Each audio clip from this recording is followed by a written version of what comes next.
Hello. Well, thanks very much for coming back.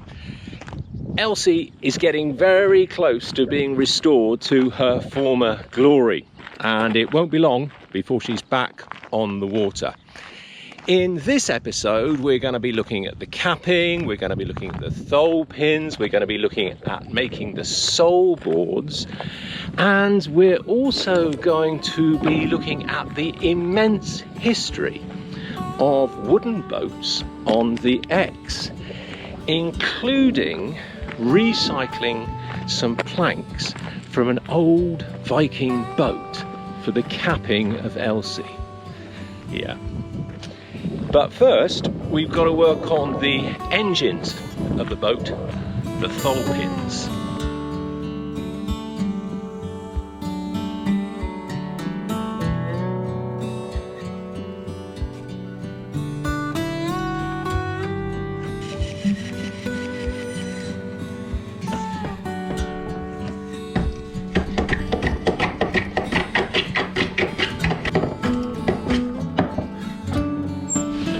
And because there's 6 of them, and it's really important to get them in the right place because they have to be shaped to fit into there, it's also very important to mark them. So this is 4, and it's a starboard. So if we mark it at the bottom there, hopefully if we get them mixed up, we'll be able to find the right one again.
There's been wooden boats on the water pretty much since people started living beside the Exe. I guess they started with a log like this, put it in the water, sat on it, fell off, and realised that you had to lower the centre of gravity by hollowing it out. This is a wooden boat excavated in the early 20th century, not far from here in Somerset, and it's about 2,000 years old. Well, of course, sooner or later we have to strengthen that hollowed out log with ribs. Well, we've got our hollowed out log, we've got some ribs to strengthen it, and it wasn't long before someone came up with the genius idea of sewing a plank on the top, and hey presto, Clinker boat building was born. Today it's a beautiful sunny day, but if I was sitting here just over 1,000 years ago in 877, I'd be quaking in my boots, because 100 yards or so behind me the Vikings would be coming.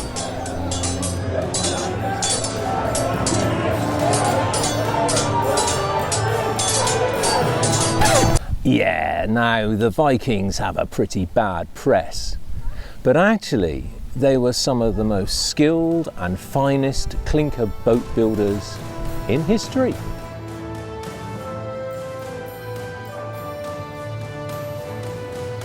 And really, clinker boat building continued over the centuries. This picture from 1780 was drawn in star-crossed. Look, 2 lovely clinker boats there, one with a lug sail. And this is sometime in the 19th century. Look, a boat just like Elsie. And even in the big city, up in Exeter, we can find small clinker wooden boats. And here's a fancy outing in Edwardian times to Dawlish Warren. The Exe was full of wooden boats right up until the 1960s. And then plastic boats came along. And now, well, wooden boats are few and far between. Wooden boats on the Exe have more or less gone. They're nearly extinct.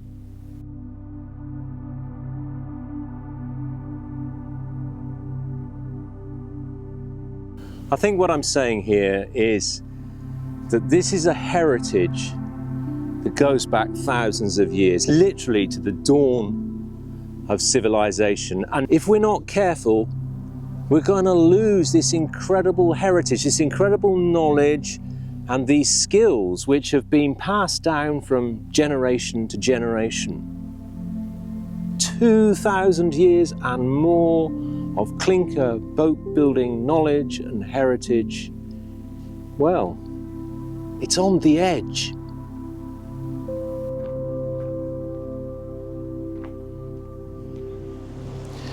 These are the planks of an old Viking boat.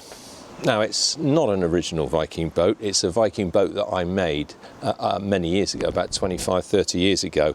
They're completely unusable as planks, but I think I can recycle them as the capping for the gunnels on Elsie. The story of the Viking boat is quite an interesting one, and we're hoping that it's going to be a project in the near future, so keep your eyes open for videos about the building of a replica Viking boat. More of that later, but in the meantime we've got to get on with the current project, which is Elsie.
Doing that lovely thing now, the tidy up thing, getting the workshop sort of half sorted.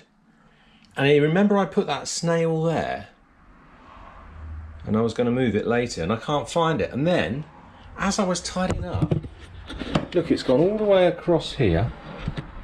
And for some reason, she's decided she likes that little pot with some drills in. I wonder why that is. I think we better take her out in the garden.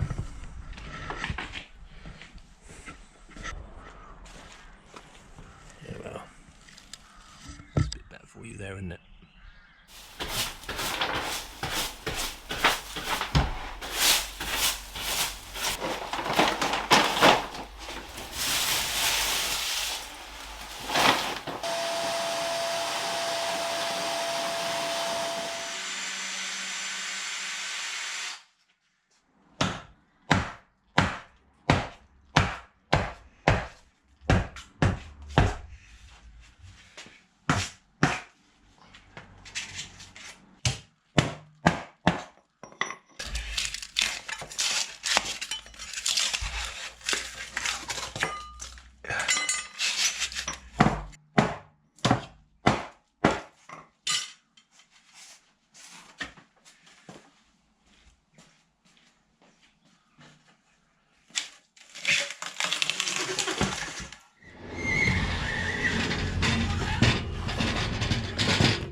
I like listening to the radio when I'm working on a boat, but the trouble is that doesn't work very well when you're making a film, because every time you obviously cut, it means that the radio kind of jumps around and the music jumps around all over the place. And so the way to do that is to keep switching the radio off, but to be honest, it's such a kind of palaver getting up from under the boat and switching the radio off that I'm leaving it on. So you're going to have to enjoy little bits of Keris Matthews' Sunday programme, which is absolutely fantastic. But it's much better when you listen to it properly and not cut up into bits like this. Pay attention to it. Basically sharp. And the trumpet makes a lot of noise.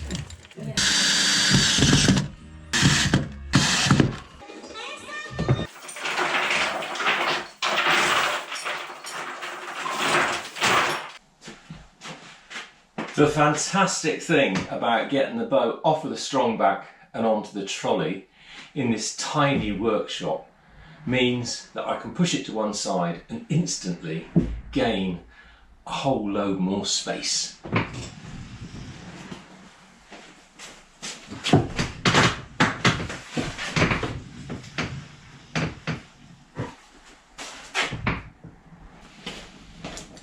Look at that, fantastic, so much space, it's brilliant. I think I'll just go and get the cat and swing it around.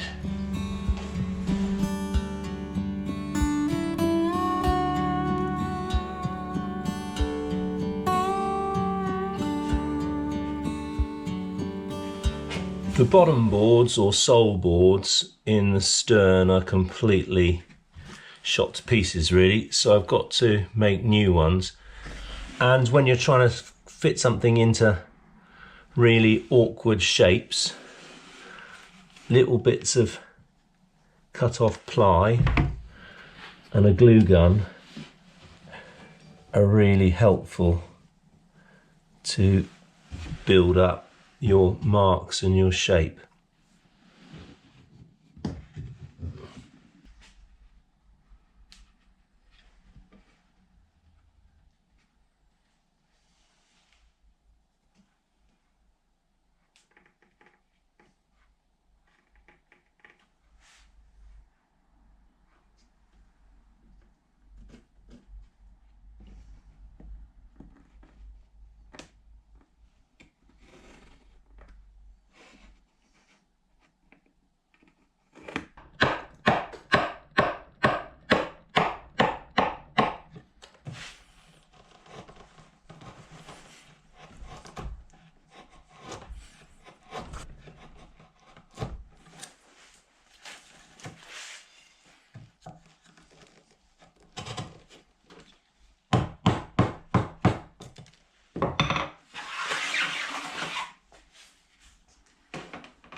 You see, that was a complete lie really, because obviously I have to come back and switch the camera off now, don't I?